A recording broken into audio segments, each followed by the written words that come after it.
There we go. So, good evening and welcome. Pleasure to have you with us for this, which will be our last gathering of the year, and in fact, the last gathering of the program.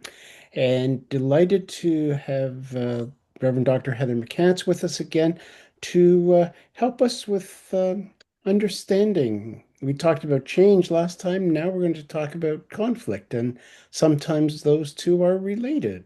Yep. So, please join me in prayer. Gracious God, we thank you for the gift of this day. We thank you for the beauty of your creation now returning to full green and lush life. We thank you for your constant care for us throughout the seasons of our lives and ask that as we gather this evening, you might bless our conversation and our listening for the good of our discipleship and the strengthening of your church. Amen. Amen. All right. Bill, are you in the same time zone as we are in Nova Scotia? You are. Okay. It suddenly occurred to me. I didn't know that. So, yes, welcome. And when Ross and I first had a conversation about me coming to assist with this program, yeah, change and transition and conflict often do go hand in hand. And so it seemed to me to make sense, not to try to cover them all in one session, but to recognize that they are related. I'm going to attempt to share my screen, which is always an exciting jump into hoping technology works. Do we have it? Is it sharing? Yep. Yay!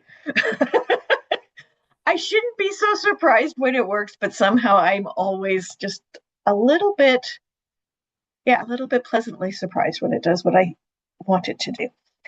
Um, so I do want to begin by acknowledging that AST is in Mi'kma'ki, the unceded traditional territory of the Mi'kmaq people, and remember this land's history and its indigenous peoples in respect as we honor their lives, strength, and resilience, and pray that God will guide us towards reconciliation, justice, and peace. As I said last time we were together, if you have questions as we go or something that you want to share that a thought has sparked, please just unmute and speak out, because when I am sharing screen, it's really hard for me to see people to do both. So I wanted to start by looking at possible definitions of conflict. And so Michael Nicholson is an American writer who says conflict is an activity. So that's important. It's something that happens. It's an action. It's an activity. It's not just a state of being. An activity which takes place when individuals or groups wish to carry out mutually inconsistent acts concerning their wants, needs, or obligations. So a difference of opinion, by Nicholson's definition, is not a conflict. We can disagree about whether pineapple belongs on pizza.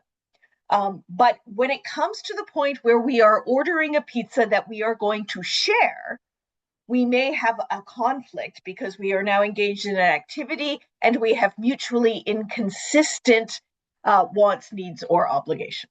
Okay, so I think I just wanted to be clear. Sometimes people will speak about conflict as that kind of difference of opinion, and I just want to be clear that that's not primarily what we're going to be talking about tonight. Those differences of opinions, when lived out, can become conflict, but they don't always have to be. Okay, so I wanted to start from there. And as some folks were chatting before we started, yes, conflict is in the Bible, and I sent out some readings. They weren't very long. I hope they were helpful.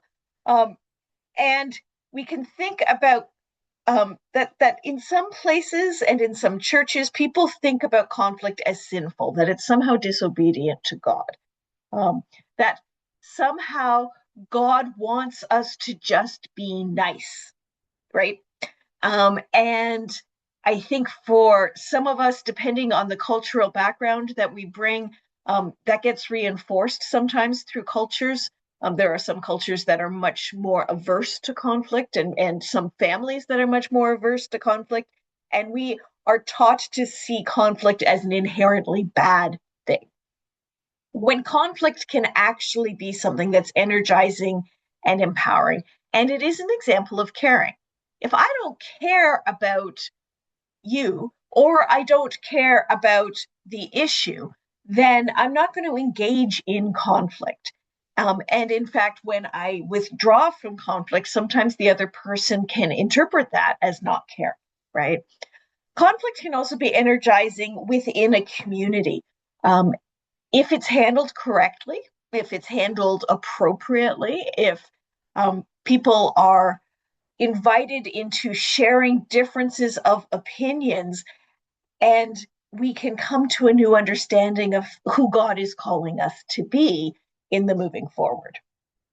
One of the readings that we sent out talked about diversity meaning difference. And that's, when you look at the creation story right from the very beginning, God created diversity. The world would be really, really boring if we were all exactly the same, if we all thought the same, if we all did the same stuff, if we were all good at the same things, if we all cared about the same things. It would be easier. There would be much, much less conflict, and it would be boring.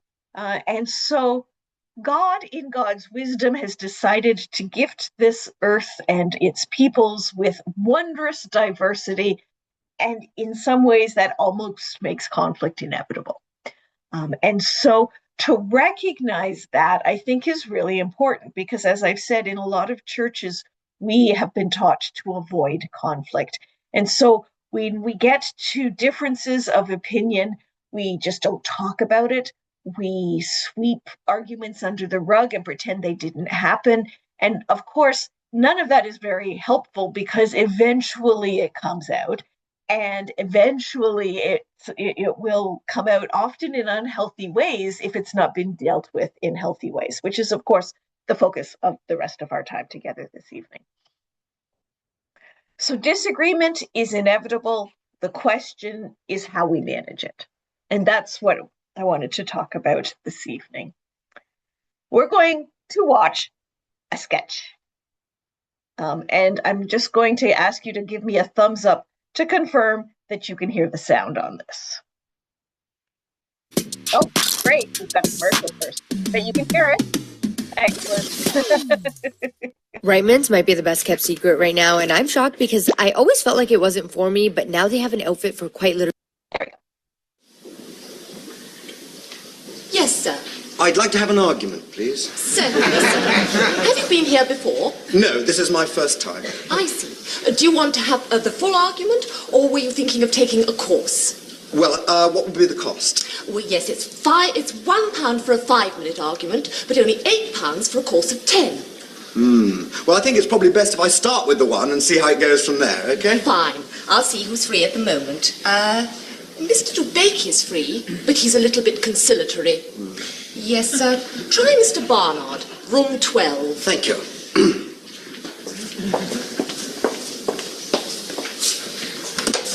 What do you want? Well, I was told outside. Don't give me that, you snotty-faced heap of parrot droppings! What? Shut your festering gob, you tit! Your type makes me puke! You vacuous, toffee-nosed, malodorous pervert! Look! I came in here for an argument! Oh, I'm sorry, this is abuse. Oh. Oh, I see. Well, that explains it. Yes. Oh, no, you want 12A next door. I see. Yeah. Sorry. Not at all. No, that's all right. Stupid git. Come in. Is this the right room for an argument? I've told you once. No, you haven't. Yes, I have. When? Just now. No, you didn't. Yes, I did. Didn't. I did. Didn't. I'm telling you, I did. You did not. Oh, I'm sorry, is this a 5-minute argument or the full half hour? Oh, just the 5-minute one. Fine. Thank you. Anyway, I did. You most certainly did not. Now, let's get one thing quite clear. I most definitely told you. You did not. Yes, I did. You did not. Yes, I did. Didn't. Yes, I did. Didn't. Yes, I did. Look, this is an argument. Yes, it is. No, it isn't. It's just contradiction. No, it isn't. Yes, it is. It is not. It is. You just contradicted me. No, I didn't. Oh, you did. No. You did, just then. No, nonsense. Oh, look, this is futile. No, it isn't.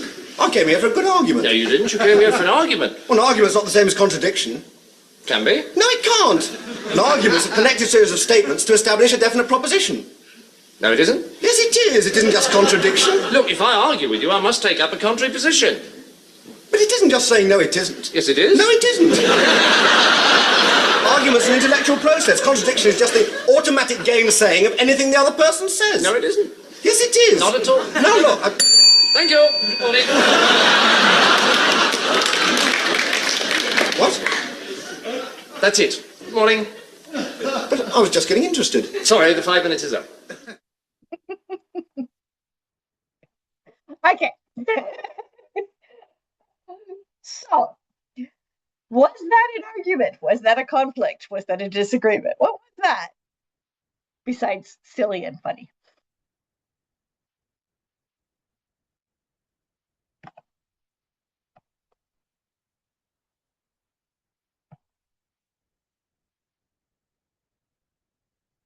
One of the reasons I wanted to share that piece is because we sometimes get there. We sometimes get to a point where either because of past history with the other person or because we perhaps haven't really understood what they're saying, we just start with this back and forth, and we haven't actually taken the time to understand where the other person is coming from. And as I say, it also makes me laugh, and sometimes it's easier to laugh at the guys from Monty Python than at ourselves. So, I'm going to keep going here. And another definition for conflict in a community, and this comes from Fresh Start, which is an organization that created a number of resources for congregations and mostly clergy leaders when they're new to one another. And so one of their definitions here is that conflict is caring in a way that is just and seeking justice in a caring way. This is the definition between conflict that Nicholson defined that I shared earlier and conflict in community. That when we are caring for one another and we care about the community, we are actually seeking what is just, what is fair, what is right, and doing it in a caring way. And that's what I want to spend the time this evening doing. So I want to talk first about interpersonal conflict. And this is conflict between two people. Okay, and there are three ways to think about interpersonal conflict. The first is first person. I have a problem. So I'm the first person. You know, it's like when we talk about the narration in a novel or something. I'm the first person. I have a problem. Something is bothering me. And if I want a situation to change, I need to initiate dialogue. Okay, I may be angry. I may be upset. I may be concerned. And if I want something to change, I need to say something. Otherwise, it's not a conflict. It's just me being angry, right? And so to have first-person conflict is, for the first me to do that. Second-person conflict is you. Okay, so that's the other person who's not me. You have a problem. Something is bothering you. You are angry. And you are the initiator, and I receive your anger or demands. So second person conflict is when person A comes to person B, person A is the second person and says, I am upset. Person B receives that, okay? So it can be the same conflict. For person A, it's a first person conflict. For person B, it's a second person conflict. Have I explained that well enough that everybody understands what I'm talking about? Okay. Because when I start to say you and me, it can get confusing. Third person conflict is when two other people have the problem. They are in conflict with one another. And then at their invitation, I can intervene to try to help them manage or resolve their problems in some way. This we see right from the very early ages. You may remember, schoolyard fights and disagreements where friends would go to either side of the playground and send other friends back and forth to carry messages back and forth. That becomes a third person conflict for the person who's the go-between. Okay. Now, as I say, these can all be about the same conflict. The difference is your point, your point of view, your perspective, where you are situated in the sense of the conflict. Because where you're situated is going to determine how you can best respond. Right? So, when we are managing conflict, we are doing two things at the same time. And this goes back to that fresh start definition of conflict, of caring in community, because we are both protecting the relationship while dealing with the substance of the disagreement, whatever the issue is. And we want to be able to do both. And so if we are the first person in the conflict, we are going to invite a conversation. And the mnemonic for this is fuzzy wuzzy bear. So if I'm angry at you, or I'm upset with something that you have done or said, I will come to you and I would say, I feel hurt when you engage in such and such a behavior, or I felt dismissed when you said such and such, because, and then you can explain why you are feeling the way you are feeling. Then you can go on to the other person and say, what I need from you is, and fill in the blank. Okay?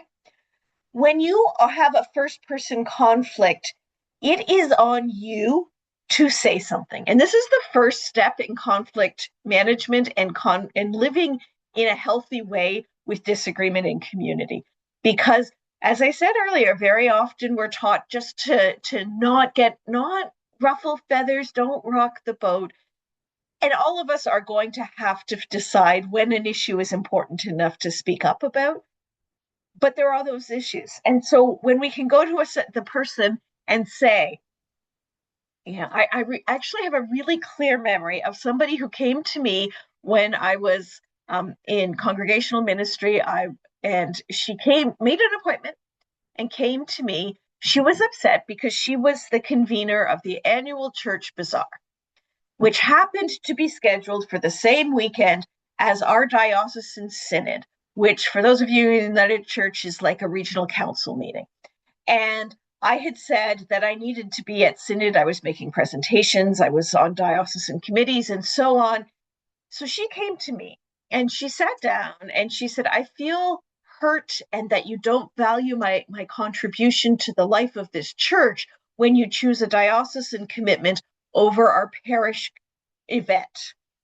Because there are tons and tons of people who work on this bazaar every year, and we put a lot into it. And when you're not there, it sends a subliminal message that you don't care.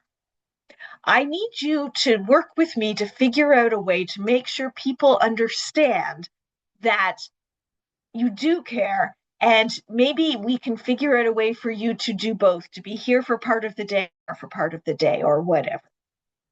It was a remarkably helpful conversation, and it allowed us to work through some other options.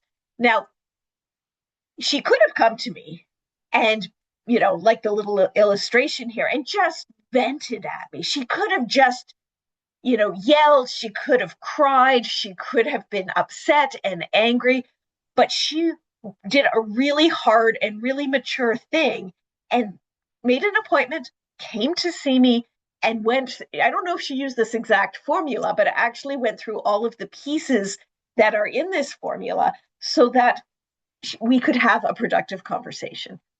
A couple of things that this does. The first thing you'll notice is that it starts with I feel. I am owning my feelings here. I feel the way that I feel. Now, you did a thing and I felt a certain way in response, but you did not force me to feel this way, right? I own my own feelings. And that's really helpful because often if you start with the when you, people will often go on the defensive and then it's really hard. If you start with you always, that's almost never going to be productive. Oh. So when we can be clear and specific and detailed in inviting this conversation and start it in this way, when we can focus on specific behaviors, on that second, on that W, when you fill in the blank, we're able to have a better conversation about the impact each of us has had on the other. Okay? I like the idea that she gave a solution. Hmm. Yeah, absolutely. And if you're able to do that, that's wonderful. It's not always as Right. as easy as that, but you can even just say, "What I need from you is to have a conversation to figure out how we're going to work this out." Right? Like that. It can be that simple. Because the other thing that this formula kind of does is it says to the other person, "I care about our relationship. I care about our friendship. I care about our community, and I would like to work this out." Right? So that's the first person conflict. So if you are the person who has an issue, this is how you move forward. Second person conflict. So somebody comes to you. So this was me in this situation. Now, because she used fuzzy wuzzy bear, we could have a productive conversation. They don't always work that way. We have, I suspect, all been on the receiving end of something like this man in the photo. We've all had that situation where somebody has come to us angry and upset and raging and complaining, or perhaps crying and tearful and blaming you for whatever has them upset. Okay. Now, when that happens, as I said before, it's really easy to get defensive or to start to give excuses because we're trying to calm the person down. And that makes sense. But it doesn't ever work. Well, maybe not ever. It rarely works because, particularly if they've gotten to this point, they're so upset right now, they're not going to take in anything we have said.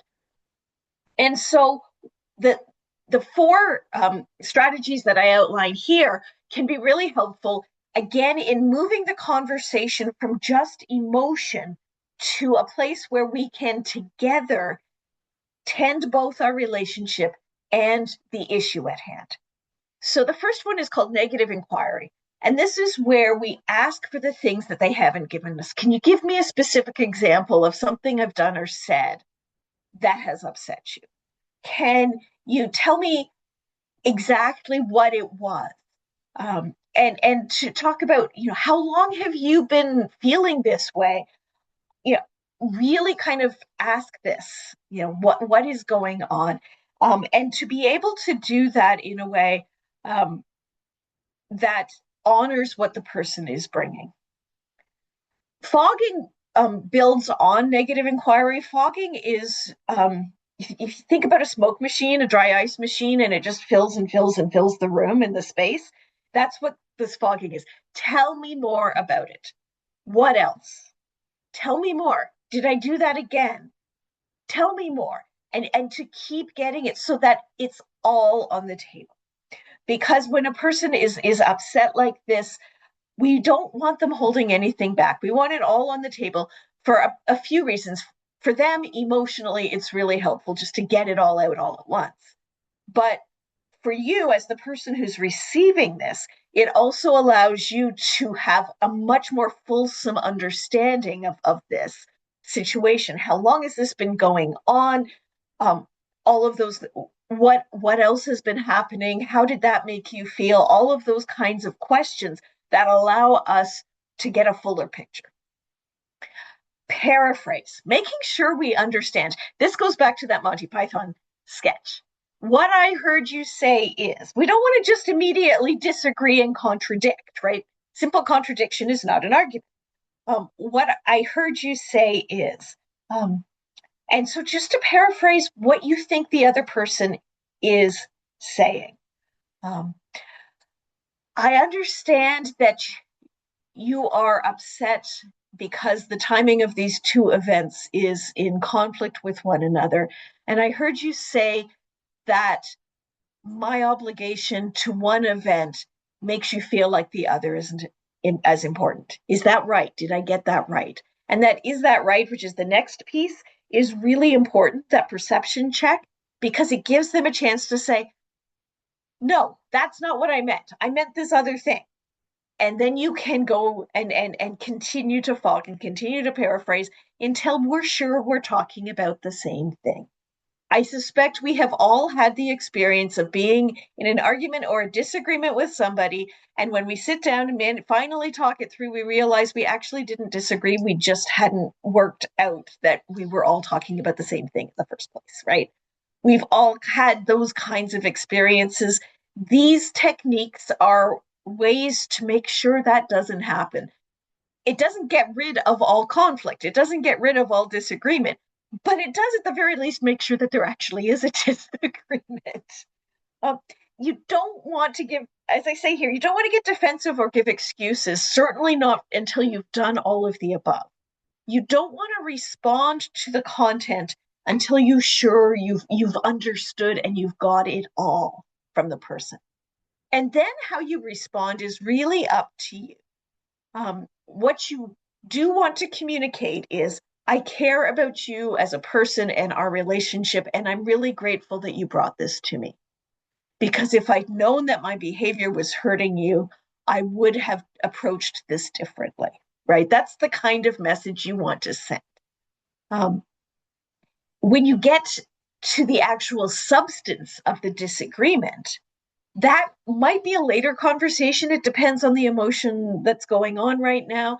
And it may not be something that can be solved. It may be. It depends. But if you can if you can get to that point where the other person truly believes that you've heard them, that you understand their concern, their problem, their anger, if they truly understand that you care about them as a person, the next step is, where do we go from here? How can we work this out going forward? And that becomes a productive conversation for the two of you to have together. Okay. Are there any questions on that piece? Okay. Now, you'll recall that the next piece was this third person conflict. Where two people have a problem with one another and they want you to intervene. And here is my advice here. Don't. Just don't.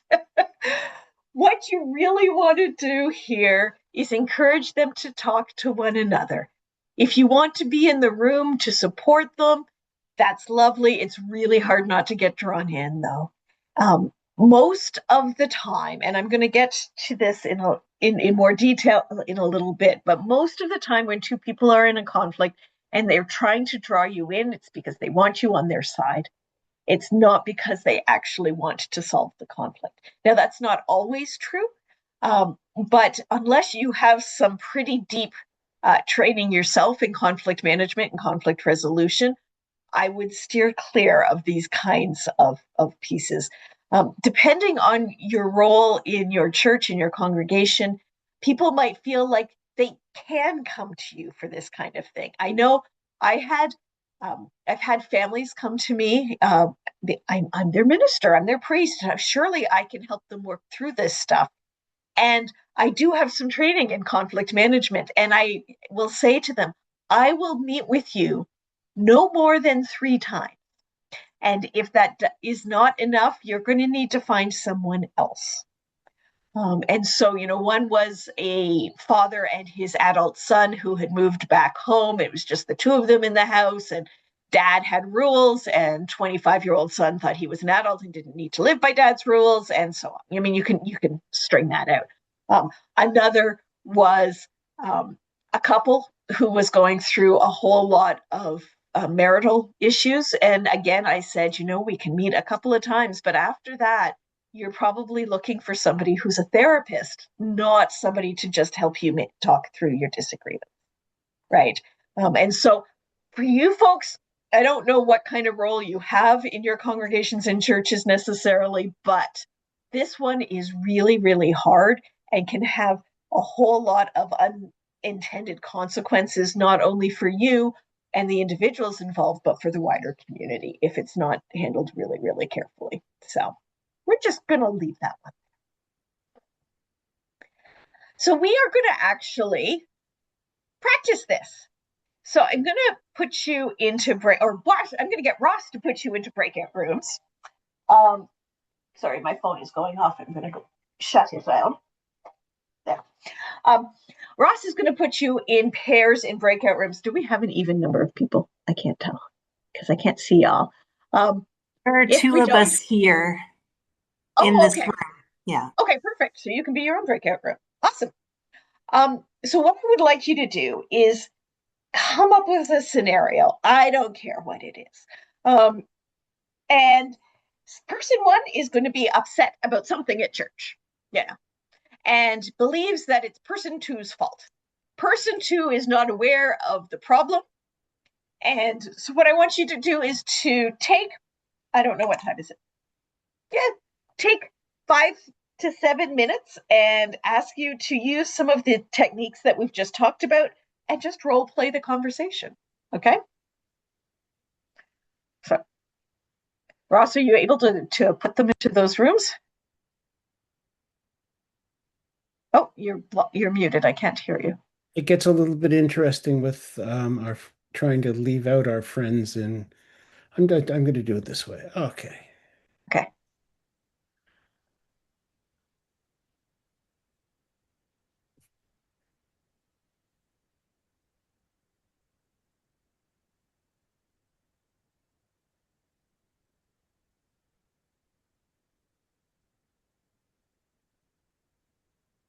Okay, we're going to end up with a room with one. That's which is kind of hard to have a discussion. I mean, Yeah, maybe we have a room of 3 and a room of 2. Yeah. alrighty.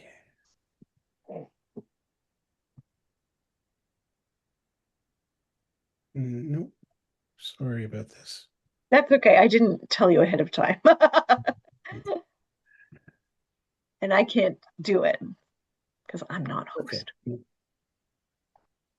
Okay, so sorry, I've forgotten. How long do they have? Now let's say 7 minutes. 7 minutes. Way Okay. you go.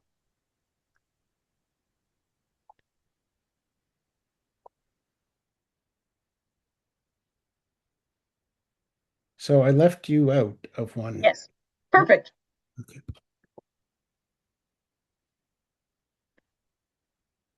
Which is always trickier. All right.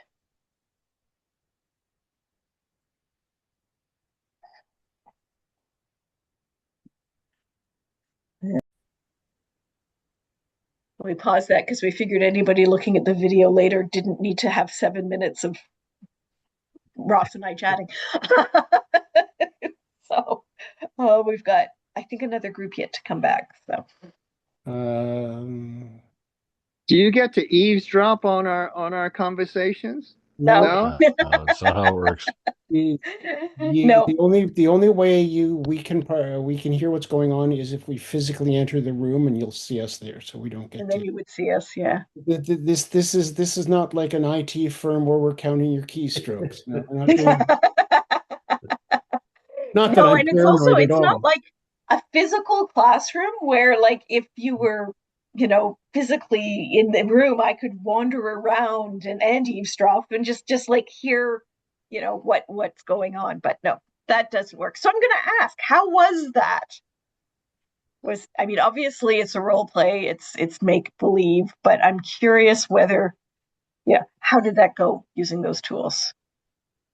Who was in the first group was Bill and Jerry and Neil, I think.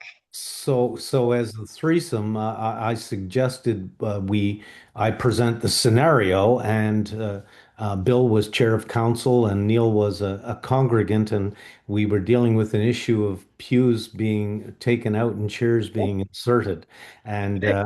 and I won't speak for either of them, but I will say they both used the tools that you presented, Heather, very well, and were both very respectful in their positions. And as sort of the referee or person that was observing, I felt they both did a very good job of raising their concerns, sharing the realities, and doing so in a very calm and respectful way.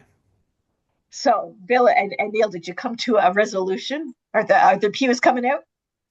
Oh, I think they are. It's the scenario he presented was that they're out already. My Ah, o okay. my Okay. opening comment was, Bill, what are you thinking? Yeah. So Ross, I'm sure would tell the group that I'm a big believer in the power of some conflict, and I don't believe in our particular congregation that we argue enough. And many times I've seen it where a decision or supposed consensus happens, but it's more people sweeping it by, not wanting the conflict, not wishing to engage in any Yeah. constructive argument. And I Yeah. think we're poorer for it as a result. Yeah. I know of some consensus building or decision by consensus strategies and structures. And most groups who say they work by consensus don't use them because they take forever.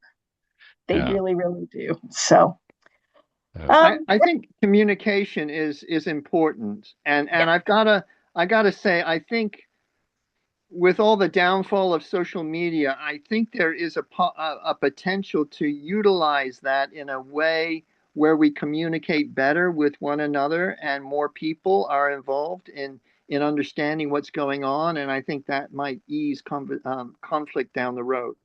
right, right. Okay, Beth and Karen, what was your experience there? It took us a little while to get started because, we to come up with something. So we Yeah, actually looked at a real scenario, and Karen presented it and sort of used the fuzzy wuzzy a little bit. And then I reflected back, trying to use the yeah, asking more and paraphrasing and all that. And my sense was we said, oh, we ran out of time. We don't get to solve this. yeah. But just in the process, I was understanding her because when I reflected back, she was like, uh-huh. And then she felt, I think, heard and respected because I I heard her. So Right. it worked out well because we heard each other. So, but that's as far Excellent. as we got. Okay. And Michelle, I don't know who else is in the room with you. I didn't know there was somebody else in the room with you, but how did it go? We were actually joined at the end by Reverend Ruggiero, and so he didn't get a chance to sort of kick around the. Yep. We actually had this scenario come up today, so it was really fun to be able to discuss it.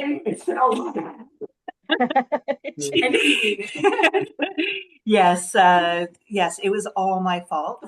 And what was really interesting was Jennifer got into the groove of it and was really like anxious, high energy, speaking almost over herself at the beginning. And as soon as I said, "Oh, tell me more.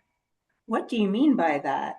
Then all of a sudden, like the whole body language just calmed down. And there was like, the more I said it and confirmed what she was saying, the more, the slower the pace of speaking became, and the clearer the communication. That's very observant. Excellent. Well, and it's interesting because you folks chose like a real life scenario where everybody else's was kind of hypothetical, and they're not in the same faith community. So it's a different thing. So it's really interesting that you were able to touch on a little bit of the emotionality that goes with this as well, that I think the role playing rarely actually gets there. So it's helpful Well, to I have. mean, she's Oscar winning worthy. So yeah, Excellent. she's just awesome. Perfect. All right. I'm gonna now before we started, and I'm not sure who was on it, and I cannot remember who talked about it, but I overheard Ross say something that one of the issues in conflict in congregations, in faith communities, very often, and pretty much in any human community, to be honest, is that if the two people involved don't deal with it in a healthy way, it grows and it starts to move into the whole rest of the community, right? And one of the most common ways that this happens, particularly in churches, and this is partly because we are trying to be nice, is triangulation.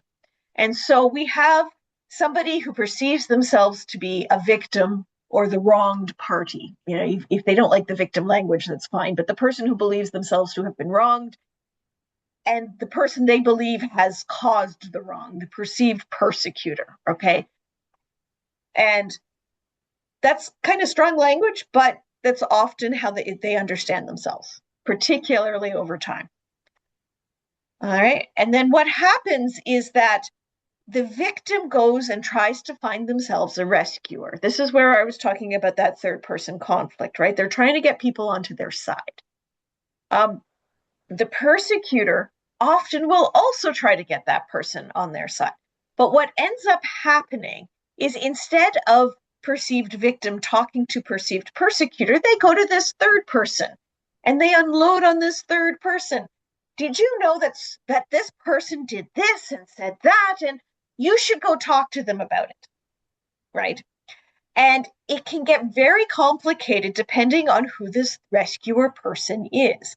Now, there's a bunch of scenarios in this. I don't know if we've got any clergy spouses in the room.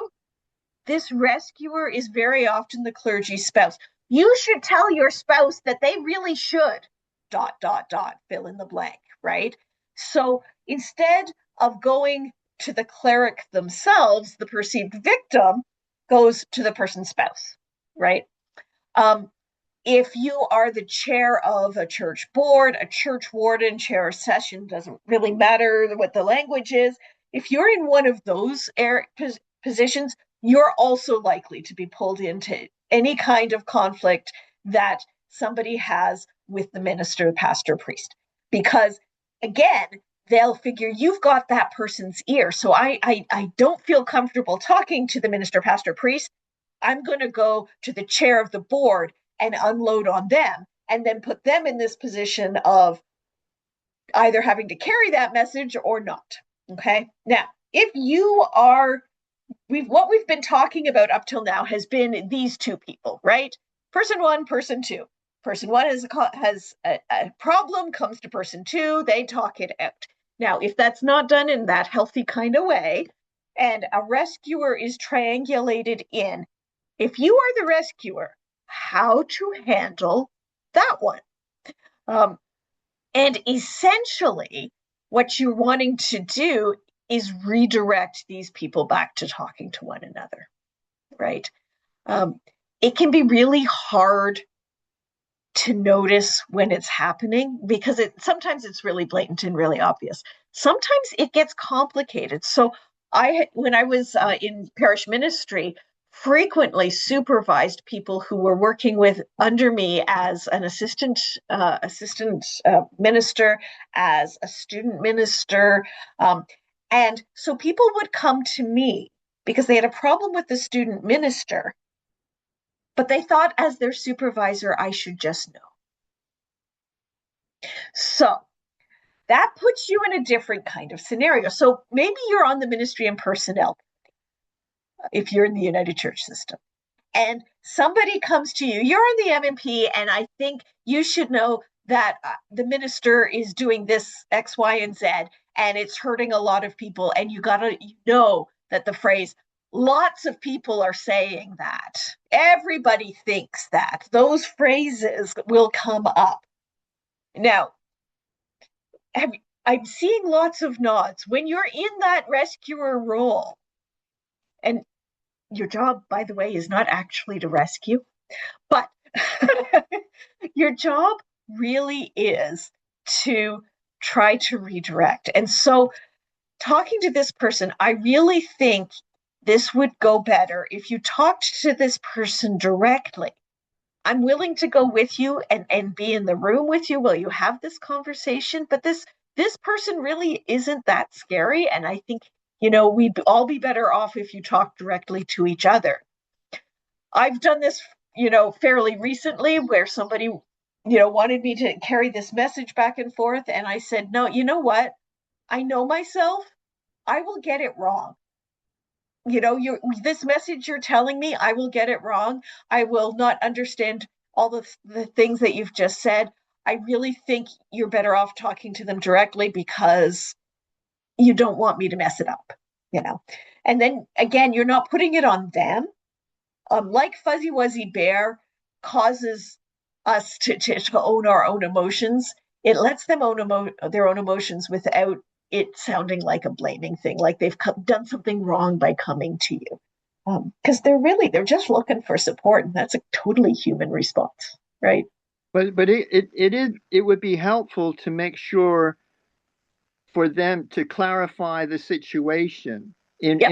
And perhaps give the other person's point of view if you can figure that out and say, have you thought of this and this? Maybe they were thinking of something else, and kind of broaden their idea of the conflict, Yeah. so they don't have such a narrow viewpoint.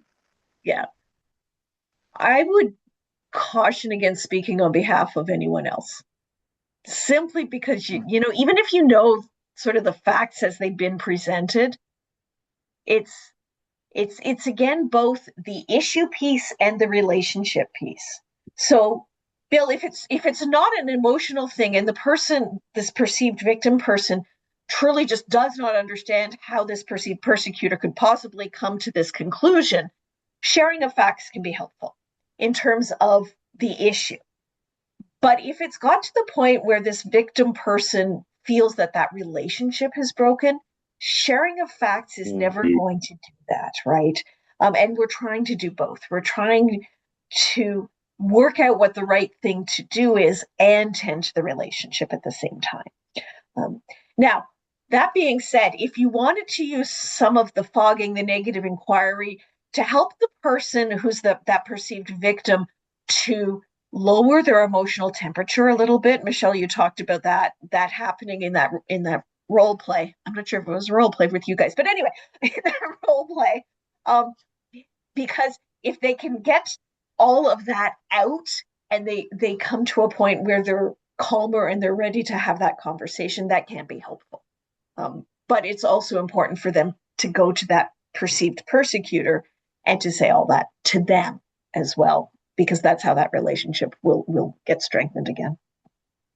Heather, I had this very situation happen to me in a volunteer role at the airport last week, where on a team I had a team member come to me um, with many grievances against more than one individual, and um, I sensed that he was very upset and acknowledged his his frustration and concern. I said, "You seem very upset. This is something obviously that's bothering you a lot. Have you spoken to the individuals in question?" Right. No, I haven't. Yep. Well, I really strongly urge you to do just that. As you can appreciate, I've taken the time to hear your concern, and I've heard it, and it obviously you are upset, and I can see you're upset, but it's very important that you speak to the individuals with whom you have the grievance. I really want to support you and support them in any situation. It's not going to be helpful for me to get in the middle of it, but I'd strongly encourage you to speak to our supervisor. After my shift, I went down to the supervisor, simply asked if my coworker had come to speak to her. She advised that he did. I said, "Thank you. I don't need to know anymore." I wanted to make sure that he spoke to the appropriate people about his grievances. She thanked me for just taking the time to direct him back to her. And I was not involved in any way, shape, or form other than supporting him and ensuring that she, in fact, had spoken, that he had spoken to her, and that they had the opportunity to have that conversation. Yeah, that's great. And it's great because you allowed them to work out their own stuff, both in terms of the issues and the relationship. But the way that you did it also preserved your relationship with both parties, Yes. which can also be tricky. So, all right, we are going to take a few minutes. I've sent Ross a piece to send to all of you right now. There is, y'all have probably heard of like Myers-Briggs and those other kinds of personality assessments. This is a conflict type personality assessment. So what I'm going to ask you to do, Ross is going to email it all to you now. I did this on purpose so you couldn't cheat and look at it ahead of time. And you're going to take some time. You're going to complete the first page, which is just the questions, and the second page, which is just the scoring that'll give you, a score for various positions, alignments, preferences with regards to conflict. And then when we come back it won't take you long, in about 5 minutes, we will go through what all of those are and what they look like. Okay? Awesome. So we'll see you back in 5.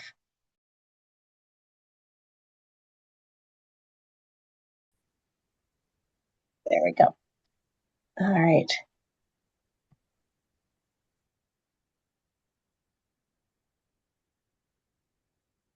So the thing that I have been stressing all evening has been that when we experience conflict in community, we are equally concerned with the relationship and the issue. Now, sometimes we're more concerned with one than the other, and that's part of what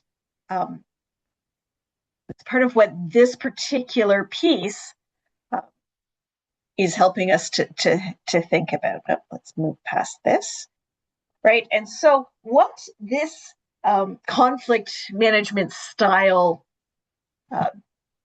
tool helps us to understand is our most natural response to conflict. And each of us is going to be a little bit different. And it can actually be graphed on this kind of our concern for the issue versus concern for the relationship. All right. And this is what we end up with. So the collaborating, sorry, I kind of cut off some of the word there. The collaborating person that is called the owl. If collaboration is your strongest orientation towards conflict, then you are strongly concerned for the goal, for the issue at hand, and you are strongly concerned for the relationship. Okay?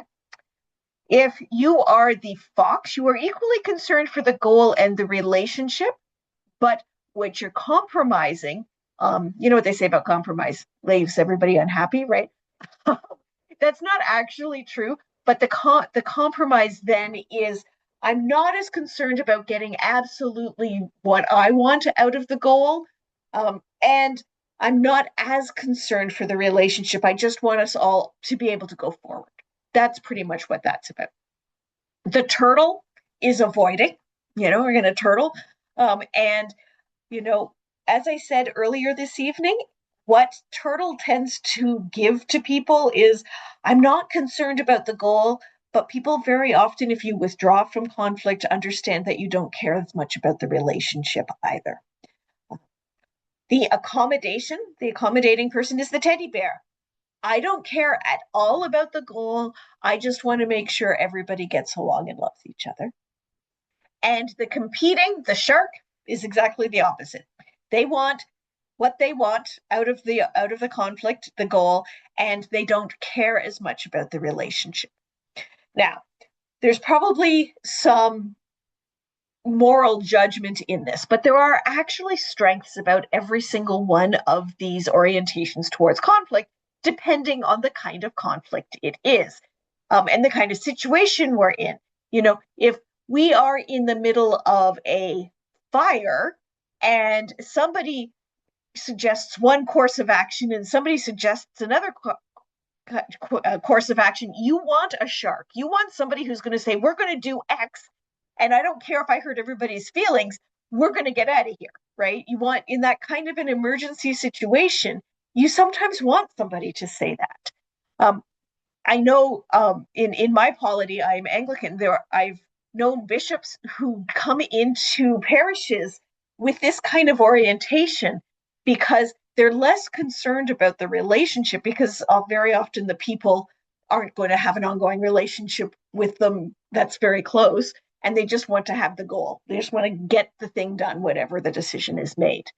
On the far side, I know that there are lots of church people who are accommodating, and sometimes that's a wonderful place to be, again, depending on the issue at hand, that we want people who are just going to be pastoral and care, right? We just need to care about one another.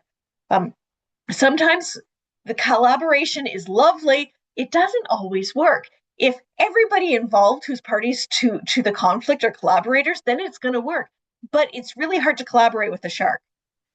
But a compromise, a shark might be willing to compromise, and so you might need to give up some of your idealism and actually work that through.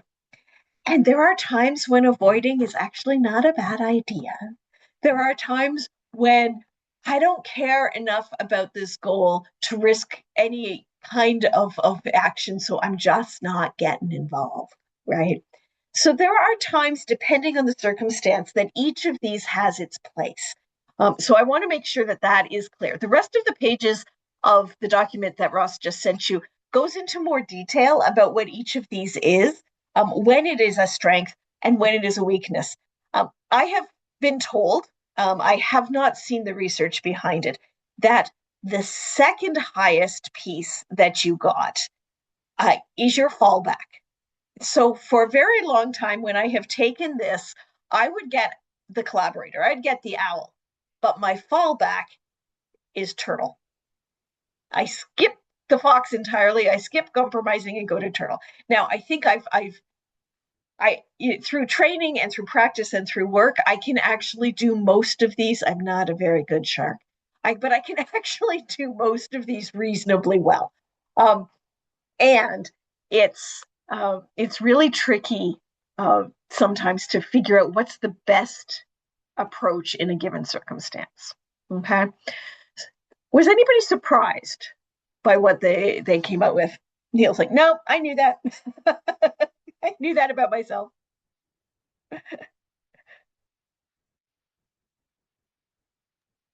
I was, because I was equal between two of them, which surprised me. I know I'm an avoider, but I'm also an accommodator, which I think they do tend to go hand in hand in a lot of ways. Yeah. The avoider is probably, again, depends on the circumstances. Probably, I'm not as concerned. Both are not concerned about the goal. Accommodator is really, really wanting to guard the relationship. The avoider is more, no, just don't want to get involved, right? And it probably depends on the circumstance. Yeah, that makes sense to me. Yeah. All right. I'm not going to ask you all to talk about what you got, but something to think about. I do want to spend the rest of our time here thinking a little bit more about what this looks like when we move from interpersonal conflict to conflict that envelops a whole community. And to do that, I want to go back to that reading that talked about the book of Genesis and diversity. Now, there are people who could say that the pelican and the fish are in conflict with one another. But rather than doing that, systems theory looks at an organization like an ecosystem. Okay, so we look at the whole and how they're interconnected and how a change to one is going to change all of them, rather than focusing on any one small part. Okay, you can do doctoral level studies in systems theory. You're going to get it in like 20 minutes. So, it's going to go fast. But the idea is that all systems tend to homeostasis, maintaining the status quo. And So we've seen this in ecology when, an apex predator is taken out, very often another one will come in. If an invasive species comes in, everything around that invasive species has to figure out how to respond. In human systems, very often we have that homeostasis. Last time we were together, we looked at the penguins on their iceberg, right? And one of the penguins was Professor No, who just kept saying no to absolutely everything. One of the things that systems theory will teach us is that if you take the individual who says no to everything out of the equation, somebody else will start saying no to everything. And that's simply because the way we relate to one another requires that equilibrium, requires that balance. The other thing that systems theory teaches us is that all systems are perfectly set up to do what they are doing and to produce what they are producing. So if we have this result, if we have a community that looks like this, that functions like this, that does these things, then the systems that supported that are always going to result in that. So if you want to change the result, you have to change the underlying system. Okay? Systems are greater than the sum of their parts. So our frog here has lots of systems inside of him. We've got all of these organs that are their own subsystems. A gallbladder works in a particular way, and intestines work in a particular way. But you put them all together, you don't just get a bunch of organs, you get a frog. And that's pretty cool. Parts of the system are interdependent. So the way that the stomach works has to do with the way that the intestines work, has to do with the way that the mouth and the gullet work, and so on. So they are interdependent, right? St. Paul wrote about this. We are all parts of the body. And if one part of the body suffers, we all suffer with it. If one part of the body rejoices, we all rejoice with it. St. Paul didn't know about systems theory, but it's the same idea, right? And so when we understand that, and we can understand the way that conflict between two people, if it's not handled in a healthy way, starts to spread throughout the system. Okay. And again, we're going to watch a video. It's gone from strength to strength. I'm going to rewind that. This is not as clear as it might be because it's an old YouTube video. And I think it pretty much speaks for itself. Dylan Winter is a bird watcher and sailor in the UK. And I think I'm just going to leave it like that. But if y'all could give me a thumbs up that you can hear it. You could hear it when I had it on a second ago. Yeah, perfect. So here we go. Think about systems as you watch this.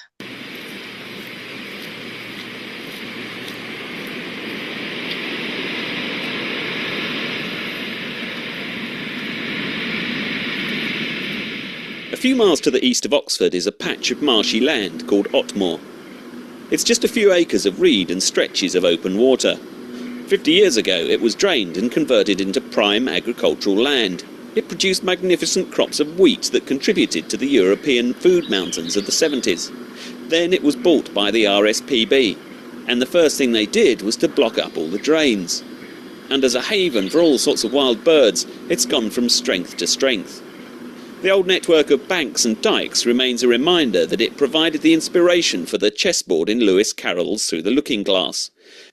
But most evenings through the winter months, it's the location of an incredible display of aeronautical skill, more bizarre and seemingly pointless than anything ever produced from the drug-enhanced imagination of an eccentric Oxford Don. The seeds of this natural spectacle are spread across 3 counties in the small flocks of 15 to 20 starlings that spend their days foraging the fields, farmyards, gardens and rubbish dumps within a 25-mile radius of Otmore. As the afternoon light starts to fade, the starlings quit feeding and take to the air and gather in large flocks of up to 1,000 before joining the 2 or 3 aerial corridors that snake across the countryside, avoiding the hills and pylons that would create troublesome turbulence for these long-distance daily commuters. Invisible, perfect avian motorways made physical by the bodies of the birds. The eager individuals lead the way towards the roost, the vanguard of thousands yet to follow. Early arrivals settle in the trees around the chosen roosting area, waiting for the masses to come. As the perches fill with birds, the press of bodies forces them to join with the overhead aerobatics.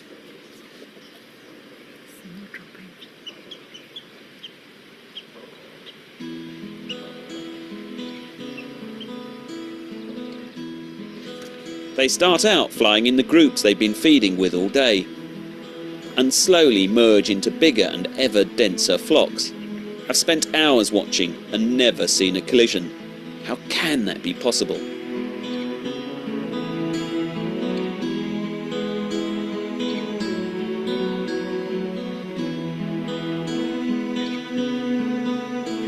Individuals, but moving in a single entity.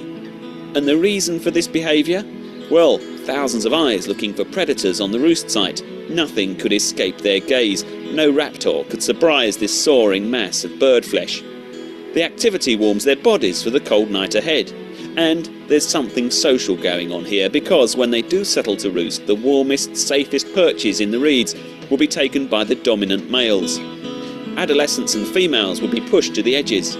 So the birds are also manoeuvring for position, social position.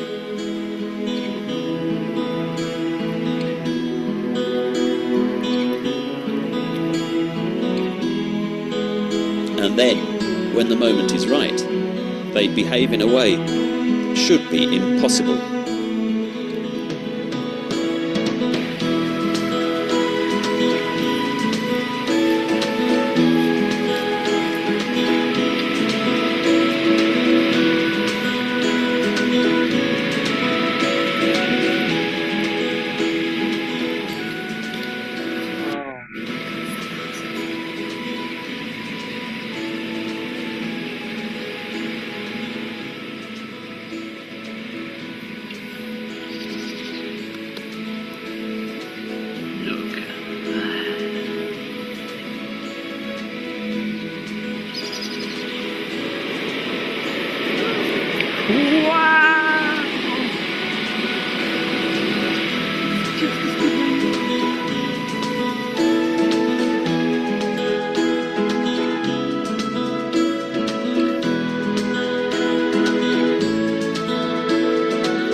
And it happens every day, right through the winter, just a couple of miles from my doorstep. How good is that?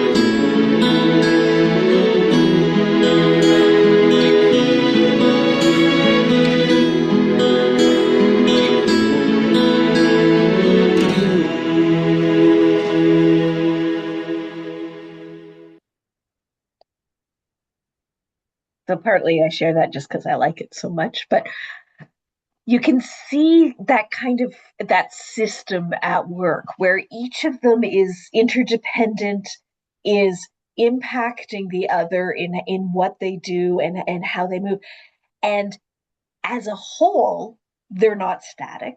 Like our communities of faith, our congregations, our churches are not static, even when as a system we tend to homeostasis.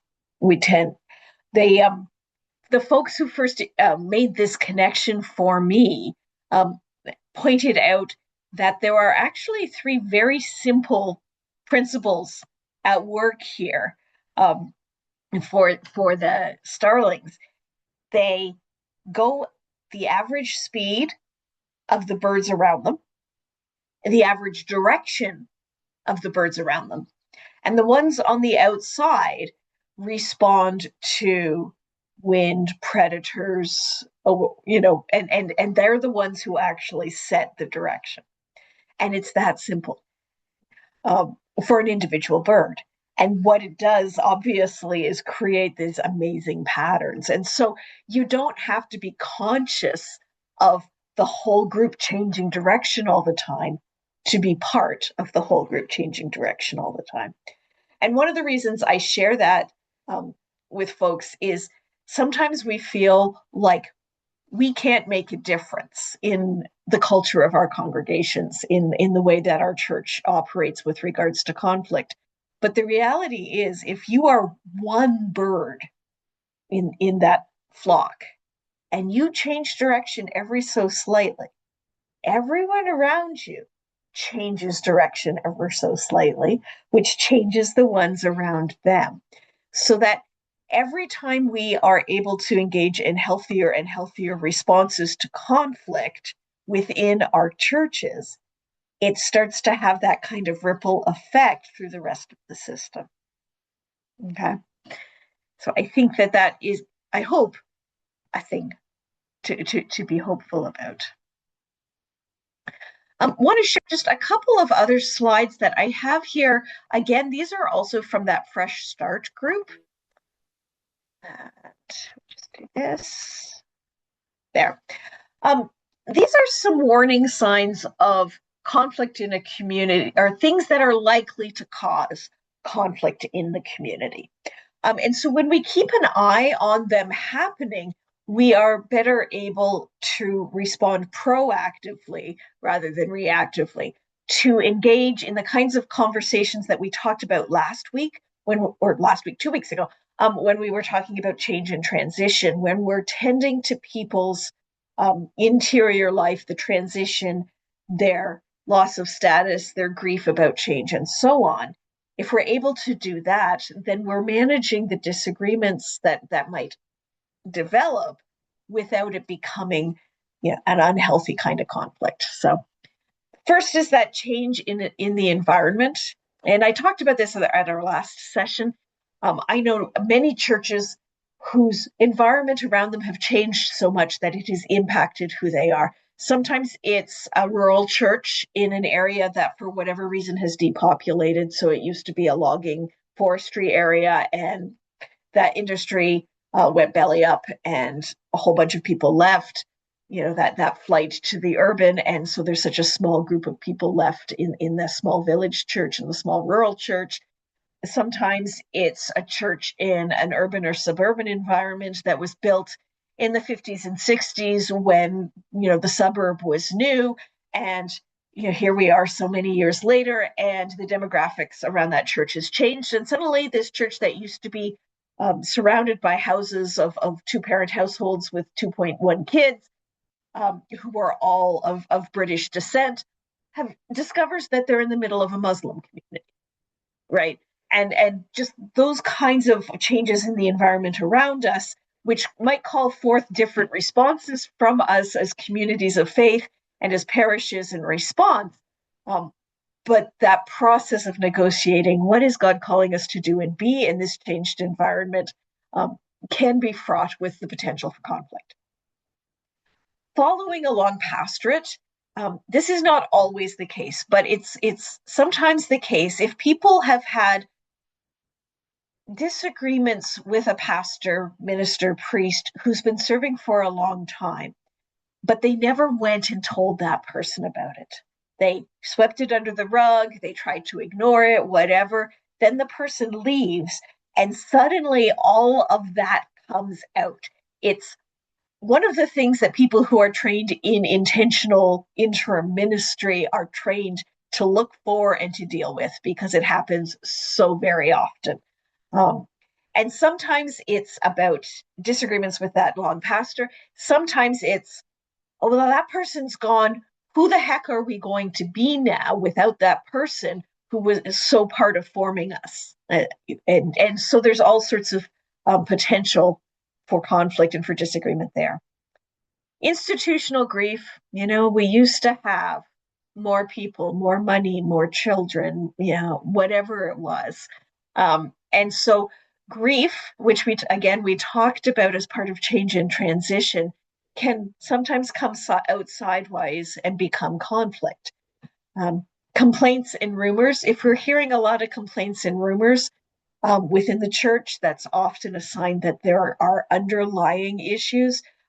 I have a friend who works in conflict who says the issue is never the issue, that the thing that the people are complaining about isn't usually the actual issue. I wouldn't say that the issue is never the issue, but I would say when it comes to this place of complaints and rumors, often those happen as a response to people feeling anxious about things like institutional grief, reduced participation, like those things that we're all feeling anxious about. Is my church going to be here in 10 years? I don't know. And so we start getting upset about silly things that really ultimately don't matter. My favorite is, what color are we going to put in the church during Lent? I'm an Anglican. There are Anglicans who think that for Advent, the color for Advent should be purple, and there are others who think the color for Advent should be blue. And this is an annual discussion or conflict that happens in lots of churches all over the place. It doesn't matter. I don't think Jesus cares one way or the other, but it's one of those sort of side conversations where our anxiety and our stress about the future of the church can kind of take hold and grab onto. Reduced participation. If somebody who's been really, really involved in the church for a long time suddenly withdraws, that might be a warning sign that there's some conflict in the congregation that's not been addressed. It might be something totally different. They might be going through a pastoral crisis. They're, a parent who's unwell. They might have a health thing, whatever. There might be lots of other things, right? But sometimes it is somebody who's been really involved who is aware that there's conflict kind of brewing and is a turtle and doesn't want to deal. And so they withdraw. Okay. The shift in leadership is often a time when conflict can start. And that's true for pastoral leadership, but it can also be true for lay leadership. So I was in a congregation where the same person had been chair of parish council for literally 22 years. And when he stepped back, somebody else came in and she had a very different style of leading parish council. She had just graduated as a lawyer. It was a second career for her. And for her graduation, somebody had given her a gavel, like the judges have. And she started bringing it to parish council meetings. And she actually would rap the table if people were talking too much. Totally different leadership style, right? And so that caused some conflict. There was nothing wrong with either leadership style particularly, but it was different and people weren't used to it. So that can do that. Rigid positions or ultimatums can be a warning sign of conflict not being tended to well. And I'm going to get to that in a little bit in my last slide. And then changes in clergy behavior. Clergy sometimes are aware of conflict brewing, and not all clergy are good at conflict. I know that comes as a great shock to all of you. Not all clergy are good at conflict, and so sometimes they will start to shift their behavior vis-a-vis different parts of the congregation, different individuals in the congregation. And so if you see that happening, there might be some conflict that's happening that you might not be aware of, but that the clergy person is, and that they are responding to in those ways. So these are some things to be aware of in our community when we are caring for one another and we are seeking the right way forward as places where we can feel those pinches. It's not a full-blown conflict necessarily yet, but we can feel that might be coming. And those are the times when we can start to engage in those fogging, those negative inquiry, those fuzzy-wuzzy bear kinds of moments that can help people to have those conversations in a more healthy way. You can be the starling that sets the direction for the rest of the system, right? The last slide, it's not a very happy slide, but I'm going to leave it with you anyway. And I thought about not sharing it, but I actually think it's helpful. I don't know how many of you have been in churches where there's been deep, deep, deep conflict. Speed Lees used to work for the Alban Institute, used to do a whole lot of work in congregational conflict. And he talked about these 5 levels of intensity for congregational conflict. And the first one is very simply, we have a problem to solve, and we are going to sit down and we are going to throw out all of our ideas and opinions and thoughts, and we are going to solve the problem together. Okay. The second is disagreement. And this is where I think that we should leave the pews in the church, and I think we should have chairs in the church. We have a disagreement, and at this point, there are ways to have useful conversations together to figure out what is the best way forward. We disagree with one another, but that's all it is. The third level of conflict intensity is a contest. And this is where we are at a point where we're trying to be right. Okay. So in the disagreement, we're trying to get our take on the issue to be adopted by everyone else. But when it becomes a contest, it's also about how many people can I get on my side. Okay. So that is a different kind of scenario. And I don't know if any of you have had that kind of experience, whether in the church or somewhere else in your life. It's where that triangulation just gets run wild, where both these so-called persecutor and so-called victim are just pulling in as many rescuers as they can. Okay. Any of those first three, and Lise did this intentionally, putting them on this side, any of those three with care, intentionality, and some training can be resolved within the community. The next two almost always require an external conflict mediator. Okay. Fight or flight, we know what that means in kind of that interpersonal thing, but in this context of conflict intensity, this is where we are trying to get the other person to leave our church and take all their supporters with them. This is, I am right, you are wrong, and you are so wrong that you just cannot be here anymore. And that is the point at which it doesn't matter how trained somebody in the community is in going through conflict. You need to have somebody from the outside starting to work through that. And then the last one is an intractable conflict. Not only is the other party wrong, they are evil.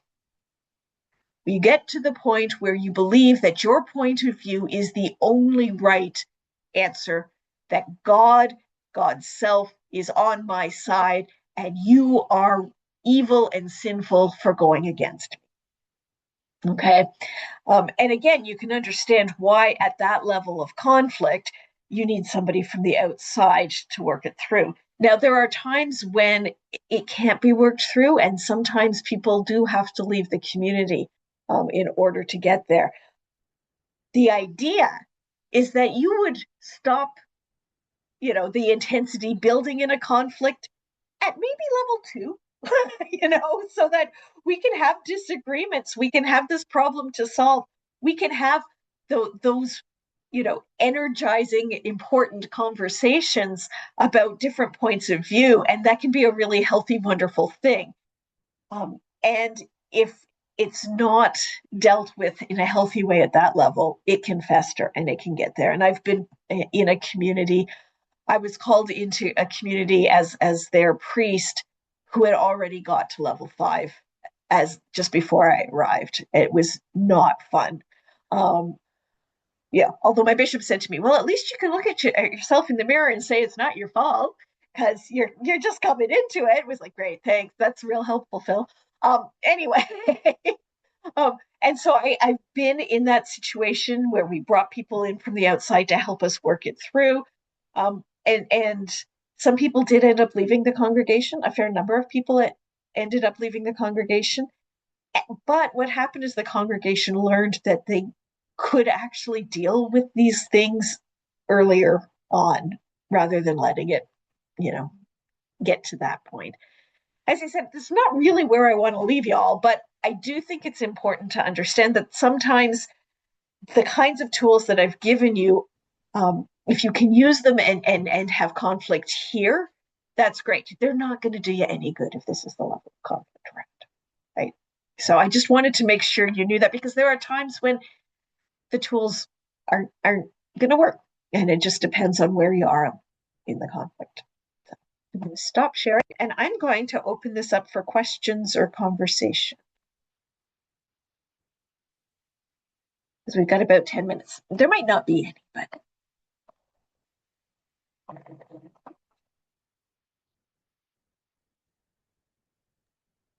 oh, Michelle's coming closer. I don't know if that means she wants to say something. It does. It always does. So I was watching a YouTube video where someone had come to somebody else's house and made a really unreasonable request. And it was just absolutely ridiculous. How do you deal? Because we do get unreasonable requests where it's like, really, I'm not about to change my physiologies just because it makes you feel better, or whatever, whatever the request is. How do you do that but actually make them feel like they've been heard? Because a lot of people don't feel that they've been heard until they get what they want, right? Yes. Yeah. And people will very often say, you're not listening to me. And ultimately, sometimes I have to say, once I've done enough of that paraphrasing, and is this what you said? And is this what you said? You do that enough. And finally, I have to say, I've heard you. I just disagree with you. Right. Right. And depending on the circumstance, I mean, that might actually, sometimes we all kind of do this. Like, if I were God, if everybody in the world just agreed with me, the whole world would be in much better place, right? Like, honestly, we all know that. And so, but to help the person to understand that you have heard them by doing that paraphrase, by doing that checking for understanding over and over again, they can't any longer say that you don't understand or you're not listening. Right. And you can say, this is what I've heard you say. You've agreed that this is what you said. We disagree. It's not necessarily going to make them happy, but they will have to come up with something other than you're not listening to me. Right. Okay. Thank you. And I also think it's important, like, if they're asking something truly unreasonable of you, to have your boundaries. I mean, this is another way of holding some healthy boundaries, to say, I'm not giving in just because you're being loud or emotive or annoying or whatever, but to say, I actually believe this and it's important. Now, if it's not important to you, that's a whole different conversation. But yeah, if it is something that's unreasonable to you, yeah. Thank you. Okay. Any other questions, thoughts, experiences you want to share? I thought those two readings were really good. I just never thought of the when two or three are gathered together as a means of resolving conflict. Right. It certainly put a different perspective on things, and also the second reading as well was put things on a different perspective of looking at things, from the way to handle conflict resolution, is really interesting. Yeah. That we were given this in the Bible. So yep. yeah. Yeah. Well, and Ross said at one point, while you folks were in your breakout rooms, he said, these are not dissimilar to the tools that you all learned about in sharing faith stories, right? Because ultimately what these tools will do, and this is getting back to the question of the diversity piece and Genesis, is help us to respect the diversity that God has created in each other, right? And so when Jesus gives us this tool, I mean, he's implicitly saying conflict isn't a problem. It's how we handle it that can be the problem, right? And so to be able to say, my sister, my brother, my sibling in Christ, I believe that you have sinned against me. I have this problem. And then to engage in a healthy way in that conversation. Yeah. Yeah. I think the other thing too, Heather, sometimes we need to stop saying the expression conflict resolution as though every conflict can be resolved. It's conflict management. Management. Yeah. Yeah. Yeah. And part of the benefit of asking those questions is often people are operating from a set of assumptions that are not necessarily shared. And so, I mean, this becomes particularly pointed when you're talking about styles of church music.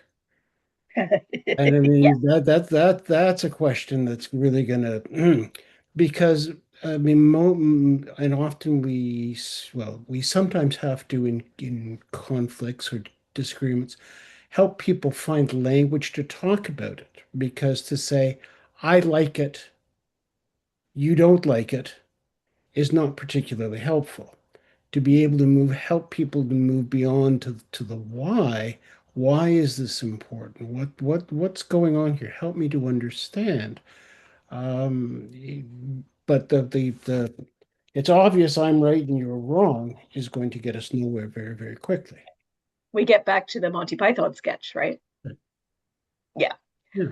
Yeah. And I think two things happen in church conflict that make it different than conflicts in other places. One, I mean, how many of us are in churches that describe themselves as a family, right?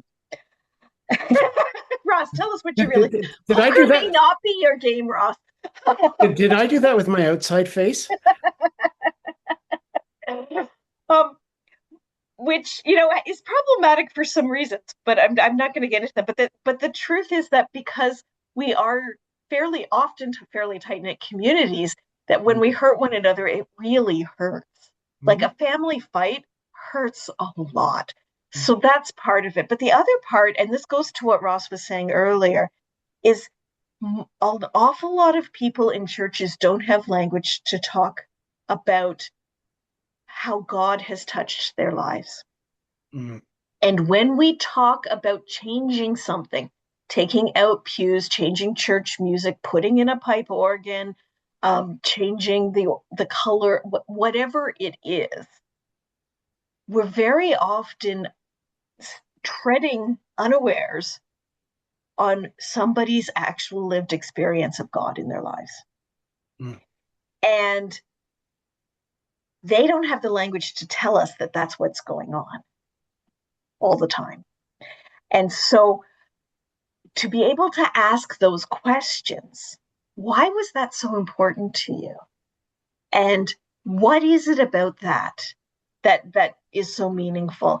And to have those conversations, people don't, despite the fact that some of them have been in church their whole lives and they're now 80 years old, don't necessarily have the language to say that kneeling for communion at the altar rail on those kneelers is really important, because that kneeler was needle pointed by my great aunt Elsie.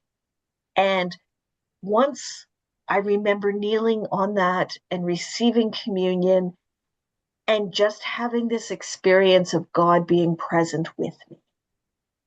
And I'm afraid that if I am not able to receive communion in the same way anymore, I won't get that again. Mm-hmm. People don't necessarily have the language to say that or don't feel comfortable saying that. And so what they'll say is, too much change, everything's changing, I don't like it, or, however that comes out. And so some of what we're doing in asking those questions is trying to help people understand for themselves what it is about the circumstance that has made them so upset. Yeah. And I think that's probably a good place to stop. Yes, I think it is. Thank you so much, Heather. Thank you for being our um, ultimate presenter. And thank you for your support for this program. A couple of notes for participants. You'll be getting an email from me with the link to the video for this presentation. Also a link to a survey so that you can, even though this program is wrapping up, we want to know about your experience, and also your experience here will help us as we do further continuing education and try and support congregations. There will also be a link there to the various certificate and diploma programs that AST offers. If we've wetted your whistle for more inquiry, we'd be glad to see you take on some more stuff. So again, thank you for being part of this. It's been a delight to journey with you, and I want to wish you all good things and blessings as you continue to pursue your discipleship. Thank you for Thank your you. Ross. And yes, some of you I will see regularly, others never, probably again. It's been a joy to be with you all. Yes, here. Yeah, been really good. Really appreciate all the contributors and your work organizing it, Ross. Mm. Thank you. Thank you, Ross. Okay. Have a good night, folks. Good night. Good night.